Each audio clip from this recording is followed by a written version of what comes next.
Mayong buntag sa tanan, mayong buntag usab sa mga kaigsunan nato na sa ilang tagsa-tagsa ka panimalay karon. Manghinaot ako nga maayo ra ang inyong kahimtang dira.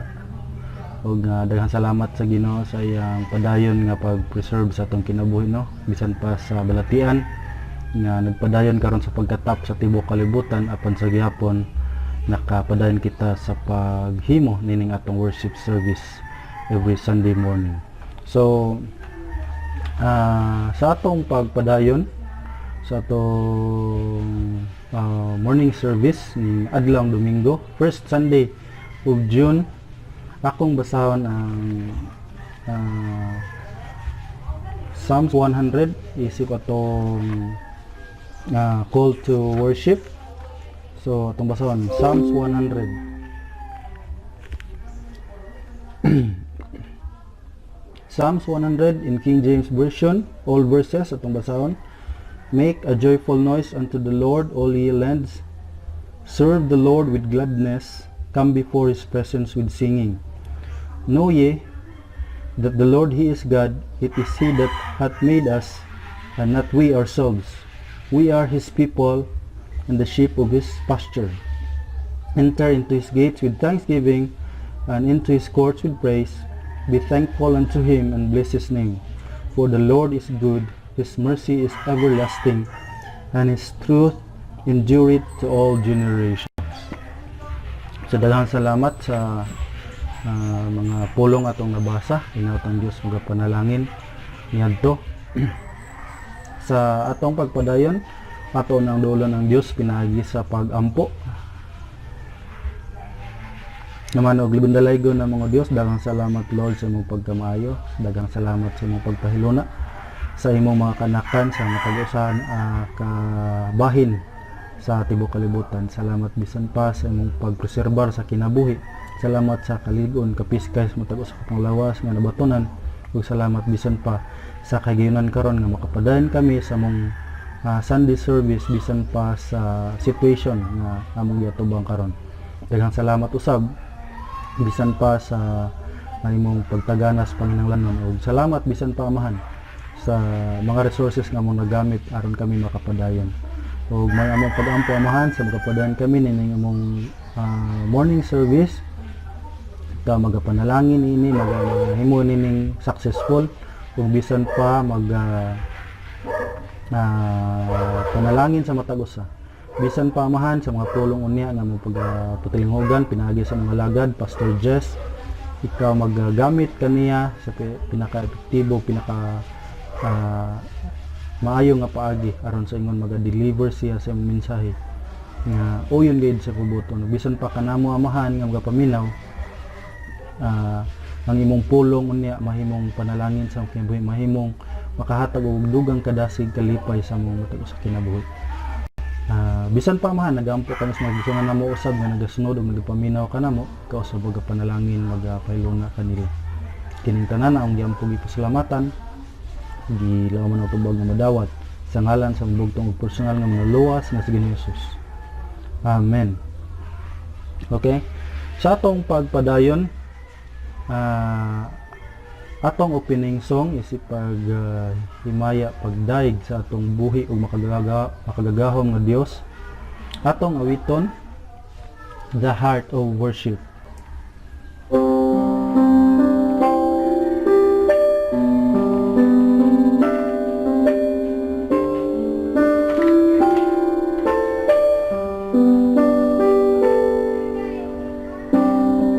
When the music fades, all is stripped away, and I simply come, longing just to bring something that's a worth that will bless your heart. I'll bring you more than a song, for a song in itself is not what you have required. You search much deeper within to the way things appear. You're looking in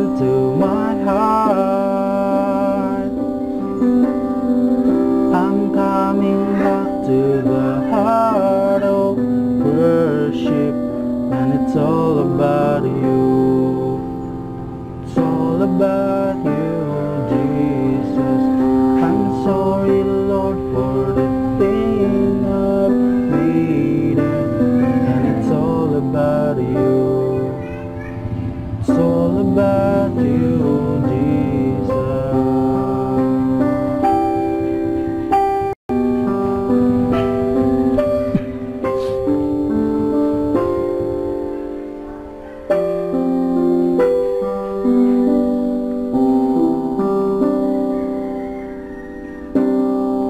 King of endless worth, no one could express how much you deserve.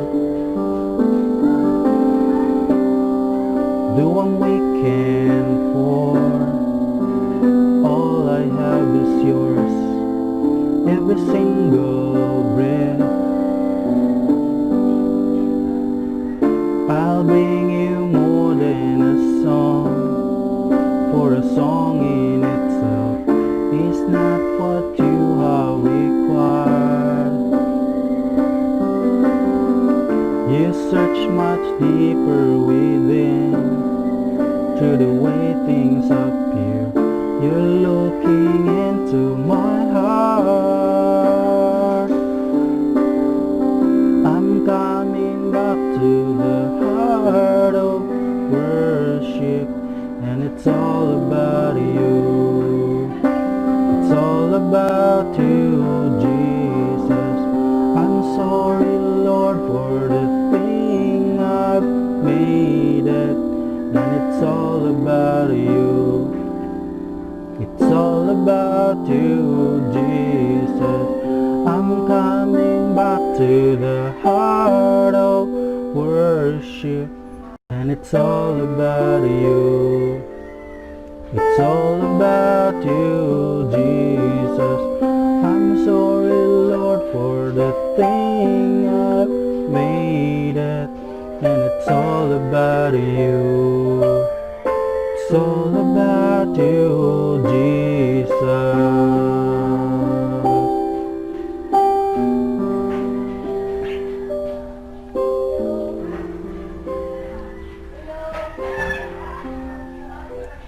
So daghang salamat sa pag-awit ug karon atong paminawan usa ka special song gikan sa Muskiti family. And after sa song, pagpamalandong sa mga pulong sa Dios pagkadadon sa atong speaker ning kabuntagon, Pastor Jess Crescencio.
scripture reading mga kaigsunan makita din sa 1 Thessalonians chapter 4 verses 13 to 18 o sa 2 Thessalonians chapter 2 verses 1 through 12.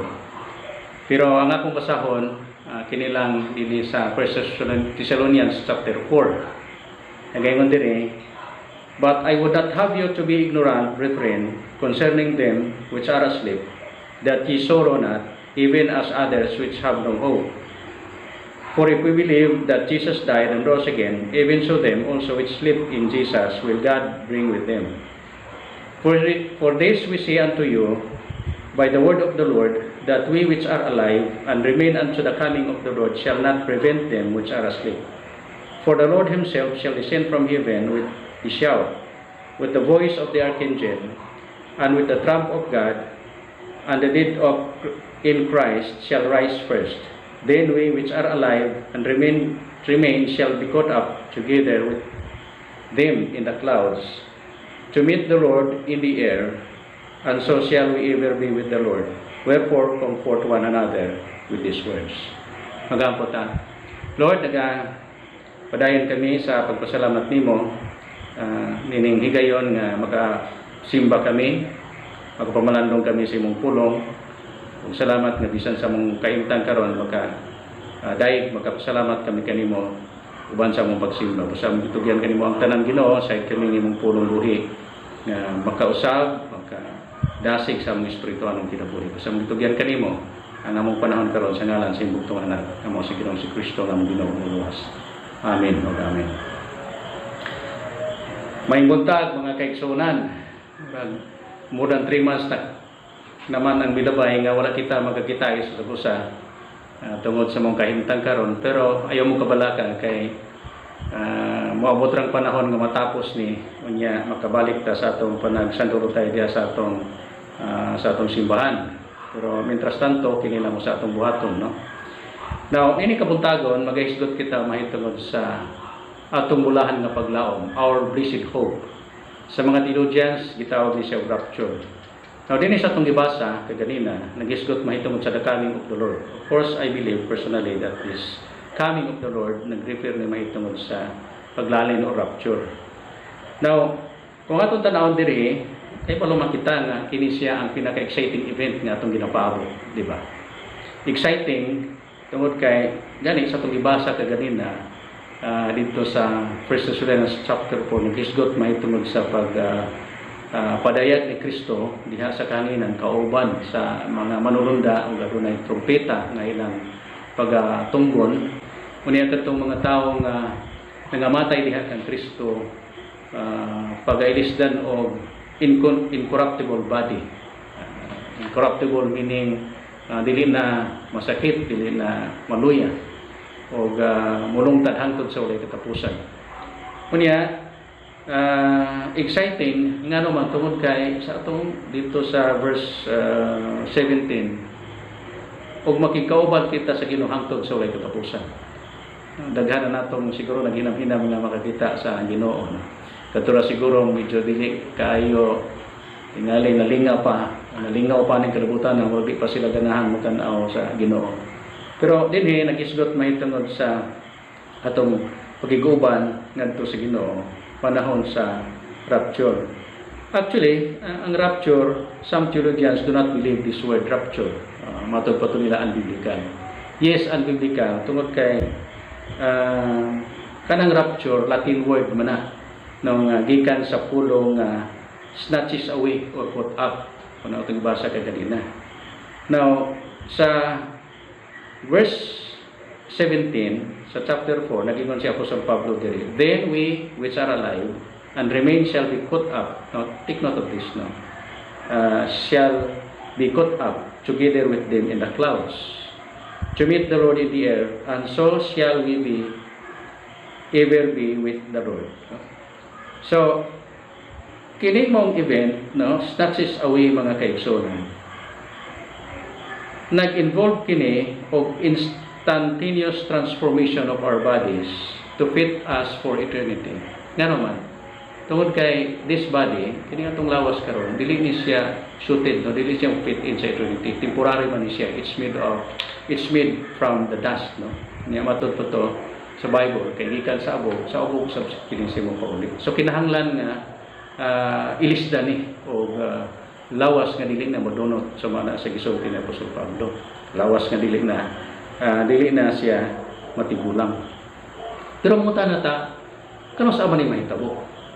Sa atong kahimtang karon, no, aduna nay mga una-una sa uban, labi na kung magbasa mo diha sa siguro makabasa mo diha sa Facebook mahitungod sa pag-discovery sa injection sa COVID na ay matututo nila nga naay na-discoveryhan na karon pero financed by kanang tagiya sa Microsoft, no. Unya kinahanglan ang tanan ma-injeksyonan. Once ma-injeksyonan ang tao diha, so paingon na siya sa marking sa 666. Gani kaganina bago na ko nakabasa mahitungod sa gipadala sa tugsoon, no, sa kawan kanang mahitungod sa pag-injection sa COVID, no, anti-COVID. Pero angayan batang mabalaka man kay sa nung mahitabo. Now dili tungod kay sa atong gisgutan kaganina nga kita gipanag-iya na sa Dios. Now unya ang tanang mga tao nga gimarkahan sa Espiritu Santo di gid pwede mo markahan og 666. Ano man musapaw ba di ang marka sa 666 sa marka sa Espiritu Santo timaan nga kita gipanag-iya na sa Dios. Gawas pa niya na. Now dili kita moabot anang panahon tungod kay ang atong posisyon, ang atong pagtulunan nga mahitabo ang rapture before the Great Tribulation. Now nganong i-rapture ang mga tao kay aron ang Dios maka-implementar, aron Ginoo pakanaog siyang makatarunganong judgment, no, ngadto sa mga tao nga dili wala motuo kaniya. So mo nang gitawag Great Tribulation. Kind of tribulation mga kaigsunan, wala pa masinati sa mga tao sukad, no. So dinhi lisod kayo. Now mangutan na ta unsa bay ilhanan, no? Unsa bay ilhanan nga si Kristo mupareha diha sa kanginan, no? Aron sakgawon kita. Adunay mga pipila ka bersikulo nga atong nagtaon dinhi sa 2 Thessalonians, wala na itong mabasa kaganina. Dinhi sa 2 Thessalonians chapter 2, no? Sa verses 1 to 12, pero dili nato isgutan ta atong pick-up ning mga heads, no, nga isgutan ni Apostol Pablo diri mahitungod sa rapture. Now, verse 2 of chapter 2, no, sa 2 Thessalonians, nagaingon diri, that ye be not so shaken in mind, or be troubled, neither by spirit, nor by word, nor by letter as from us, as that day of Christ is at hand. Now look at this. The day of Christ is at hand. Sayo ipasabot. Now this phrase, no, emphasizes imminence, meaning rapture can happen anytime. So muna, dinhipod sa 1 Thessalonians chapter 5 verse 2 nagaingon, for you yourselves know perfectly that the day of the Lord cometh as a thief in the night. Now wa man ta makahibalo kung unsang orasa gyud ang kawatan mo na sa atong balay, usaka sa atong balay. So gipanag-ing ni Apostol Pablo nga sama ana, wa ta kahibalo. Pero mahitabo ni anytime mga kaigsunan. Now, kung mahitabo ni anytime, mas may challenge na to. No? Now, dinhi sa 1 Thessalonians chapter 5 verse 6, no, very clear, nagingon si Apostol Pablo. Therefore, let us not sleep, dili kita magakatulog as do others, no? But let us watch and be sober. Now, what's the word sober? It means magmahusay sa atong una-una. Now, sa buti pasabot ni Apostol Pablo dinhi, adunay uban nga murag na hikatulog sila. Mga Christians ba nga murag na hikatulog sila, wa sila magtukaw. Dili sila expectant ani. Pero mga kaigsunan kita, idasig nga kinahanglan magmahusay kita sa pangunahuna. Dili kita magakatulog. Sa lay pagkasulti dili kita magkaluya sa atong pag-alagad. Upadayon kita. Kaya mo na ang kalipay sa Ginoo. So, mo na siya ang atong hint dire, no? Na imminent ang coming, ang rapture. Now, second, dinhi sa chapter 3 of 2 Thessalonians, chapter 2, verse 3. Nagingon dire, let no man deceive you by any means, for that day shall not come, except there come a falling away first. No, take note ni siya. Come a falling away first, and that the man of sin be revealed, the son of perdition. Now, kung imong tanawon, observe the verse mga kaigsunan, no? Nga ang falling away of the revelation of the son of perdition mga kaigsunan, adunay gap, no? So unsa may buot ipasabot ni ani, meaning ang Antichrist dili ba siya maka-implementar sa tanang mga plano niya hangtod nga adunay gitawag falling away, no? Falling away. Na unsa man ni falling away? So nagisgot ni mahitungod sa apostasy, great apostasy or nagapamiya sa pagtuo. So buta ko ipasabot ang ilanan dire nga si Kristo mupadayag diha sa kahanginan, diha sa kapangaluran aron pag snatch out nato, pag cut up nato dito sa kapangaluran. So adunay mahitabong great apostasy, no? Or kanang gitawag og falling away. Now, ang pangutana kinsa maning mo fall away? No? So obviously mga Christians gini. Buti pasabot dire ni apostate sila, nag-backslide sila. Dinhi gani sa Cebuano version nagingon nga dili kamo magpalimbong ni bisan kinsa sa bisan unsa nga paagi kay dili mahatabo kun dili moabot pag-una ang pagkahulog gikan sa pagtuo. So ato ganing maobserbahan nga daghan ang mga kaigsunan nga nangahulog sa pagtuo. Na mga kaigsunan wala ko nag-refer diya sa atong church sa mga Kristohanon nga nangahulog gikan silang pagtuo. Mga Kristohanon nga nagapamiya silang pagtuo. Mga Kristohanon nga nag-abandonar silang pagtuo. Muna nga sa diha ganing mahitabo na so si Kristo mo padayag na diha sa kahanginan. No? Now, nakabalita ko na dito ko sa Amerika, daghan ng mga kasimbahan na nagigipangbaligya sa Pilipinas, so paano na mahitabo, no? Dito sa anak ko yung amigo nga nagkuha siyang doctorate dito sa England, matutpo niya, dagpo kayong mga simbahan dito, cathedral. No? Pero ang nasa sulod, mga tigulang, nagasungkod na. Dili ka makakita daw kung ubatan diha sulod simbahan kay kasagaran tos gawas di naganahan mo sulod simba. So mao na ang mga bagong henerasyon, no? Ang hinaot ko mga kaigsunan hindi na mahitabo sa atong church, no? Instead mahimo silang model noon sa mga may edad na pakitang kadasig sa pag-alagad sa Ginoo.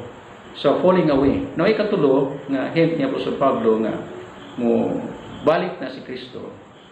Kristo padayag diha sa kahanginan dinhi sa verse 7 of 2 Thessalonians chapter 2. Nagaingon diri nga for the mystery of iniquity that already work only him who now leadeth will live until he be taken out of the way.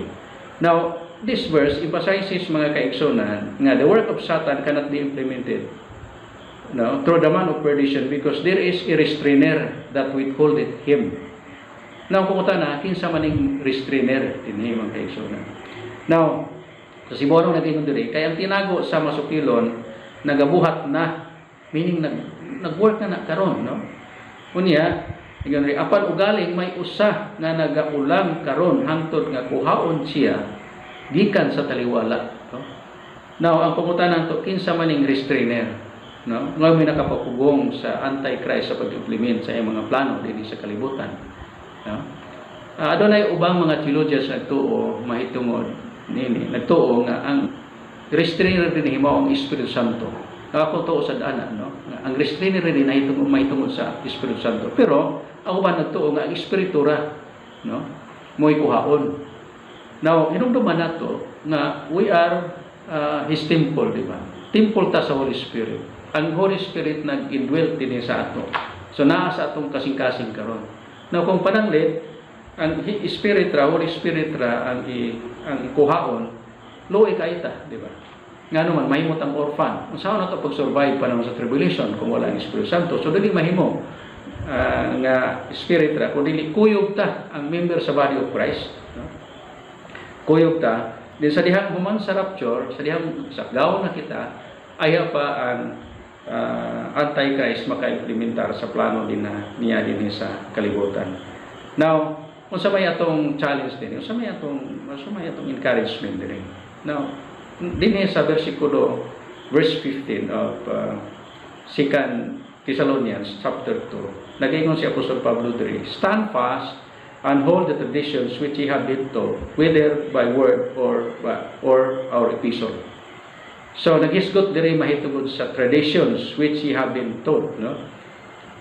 Nagtuo ko nga kining tradition nga gisgotan ni Apostol Pablo, kay nagisgot man diri mahitungod sa whether by word or our epistle. Nagirumduman nga sa first visit ni Apostol Pablo, so gitudloan niya ang mga Kristohanon dito sa Thessalonica sa mga importanteng doktrina, mga pagtulunan sa atong panahon karon sa grasya. Unya, gikan didto, no, nipadala pa gid siya og epistle kadto nila. So morning word our epistle. So usa ni ka challenge nga unta kita mo stand fast, no, na may uban nga dili ganahan mo simba sa ato kay dili kuno maayo ang music. Dili ganahan mo simba sa atong simbahan tungod kay daahi kuno kayo dili jolly. Abi ninyo nahitabo das mga young people, namatay mga young people karon nga nagsimbahan sa ato nga wala na diha tuwa sa live simbahan kay matud pa nila nindot dito kay jolly unya nindot ang music. So murag ang ilang giapas music, no, actually ang music mga kaigsunan nindot mo na pero supplement ra na, no, sa mensahe, no, sa pulong sa Ginoo. No, unsa man kanindot ang music kundi limayo ang doktrina. So mo ni nahitabo sa mo ni ang challenge ni Apostol Pablo. So nakita ni Apostol Pablo na sa ulahi ang mga panahon ang mga tao nabasa man nato sa iyang mga epistola di naganahan sa saktong pagtulunan kundi adto nila sa pagtulunan nga kanang mo kuan bitaw sa ilang dalunggan, no, mo tingkol sa ilang dalunggan. So di niya sa ganahan. Pero ang challenge nato diri, hold fast or stand fast and hold the traditions, no, or kining traditions nagisgot mahitungod sa teaching, no, by word or our epistle matud pa ni Apostol Pablo. Ikaduha, ang challenge nato diri because we believe that all of us, all who believe that the Lord Jesus Christ died, buried and rose again, gitagan kasiguruhan nga muadto sa rapture, magakuyog sa rapture. Nagingon si Apostol Pablo, comfort your hearts and establish you in every good word and work. So comfort your hearts. Now mga kiksunan, ano na tayo gitawag nato mutual responsibility to each other. My responsibility is to comfort you, to encourage you, and vice versa. Now atong hunahunahon nga dili lang ang mga preacher mag-encourage ninyo, dili lang ang mga preacher mag-comfort ninyo. Kung dili kamo sa pwede maka-comfort, no, pwede maka-encourage sa mga pastors. Kunya dili lang sa pipila, kung dili responsibility nato na tanan nga mamembro sa lawas ni Kristo. While waiting for that blessed hope, mga kaigsunan, please fulfill your responsibility. Fulfill your task, no? Mao ang pagdasig, mao ang paglig-on. Kami makapalig-on man sa inyong kinabuhi pinagi sa wali. Kamo makapalig-on sa among kinabuhi sa mga ubang mga butang sa atong gumiton na atong buhaton nato atong responsibility ingon ng mga Kristiyano. Mga kaigsunan, remember nga ang paglalin, ang rapture imminent na. Mahitabo na anytime. So dili ta mga tulog, no? So kinahanglan magmahusay ang atong panghunahuna. Unya ang rapture mahitabo na mga kaigsunan sa diha nga adunay gitawag great apostasy or falling away. Now ayaw gyud og lugak sa imong pagtuo, no? Hinoon kining at sa atong isgutan diri kining nilugak sa pagtuo, kining ni follow away mga Christians man ni. Pero ang pangutana kining ni follow away kuyog ba sila sa rapture? Si Apostol Pablo silent diha. Ang ato lang kinahanglan nga dili ta magapamiya sa atong pagtuo. Kunya ingon nga Kristohanon kita ang restrainer, no? Kita ang restrainer. Nga si Antichrist wala pa maka-implementar siyang plano kanina karon, no? Wa pa implementar tungod kay nai-restrainer kita. Pero sa panahon nga puhaw na kita diha pa maka-implementar si Antichrist ayang pagabuhaton din sa kalibutan. Magapot ta. Lord, padayon kami sa pagpasalamat nimo. Salamat Ginoo nga imo kami gihatagan og paglaom. Salamat nga kami makapadayon sa pagdinasigay sa sugusa. Salamat Ginoo nga kami makapadayon sa pagbarog diha sa saktong pagtulunan, saktong doktrina Ginoong Dios. Dili na mo ibaylo sa ubang mga doktrina nga wala masubay sa gustong pagabahin-bahin. Salamat kayo sa imong pagpadayon pagpadalain kanaman. Sa ngalan ni Kristo Jesus kung ginugunaluwas ang itong pasalamatan. Amen. Okay, daghang salamat sa mensahe nga napatinghugan nato. Daghang salamat sa Ginoo sa iyang paggamit sa iyang alagad Pastor Jess nga mo'y mapadayag sa mensahe ning kabuntagon ug nagapanghinawot ako nga makahatag ato og dugang kadasig kalipay sa matag usa bisan pa pagtulunan og giya samtang magapadayon kita sa pagkinabuhi ning kalibutan. Sa atong pagtapos sa atong Sunday service ning kabuntagon, atong awiton o sa kalawiton naguluhan, Blessed Assurance.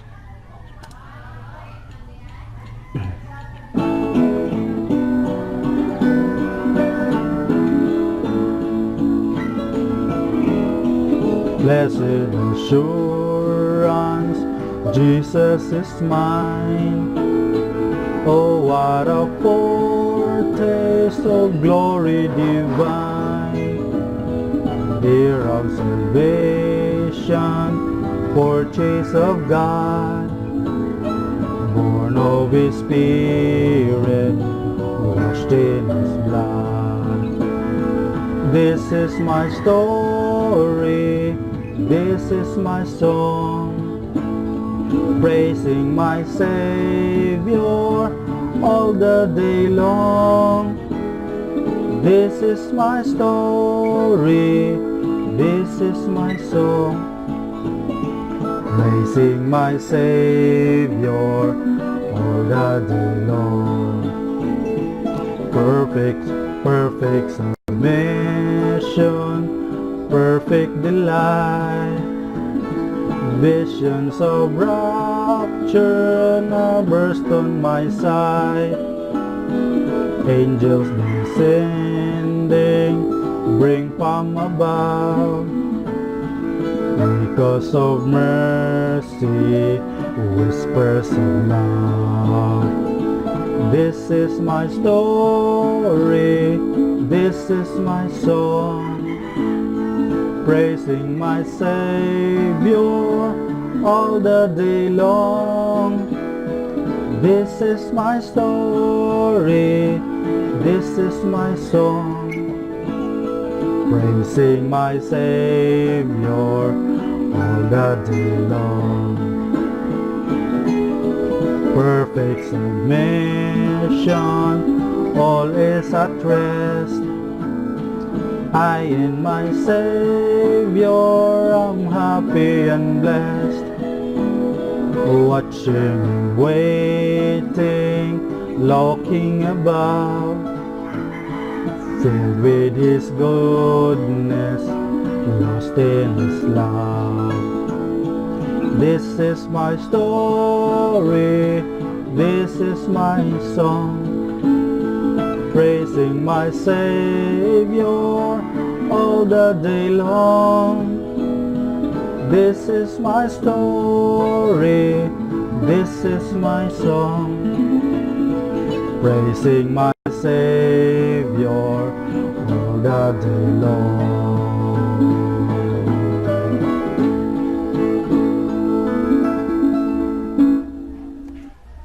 So daghang salamat sa pag-awit no. Atong usa ka manindot nga awit, Blessed Assurance.